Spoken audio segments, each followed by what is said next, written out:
Let's see what we got in the mail today. Backup car for them? Yeah. JY Performance DAC 749. This is what I call a hub shocker, or hub removal tool. It's got these nut kit here for lug nuts. You place your lug nuts, and you just bolt that onto the hub, and then you strike it with a hammer right there.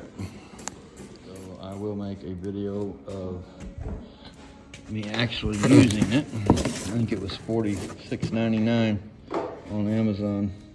I do have another one that I got off the Snap-on truck, but it was cost 4 times as much as this thing. If I had it to redo, I would have went this way right here. See link in description. $43.99.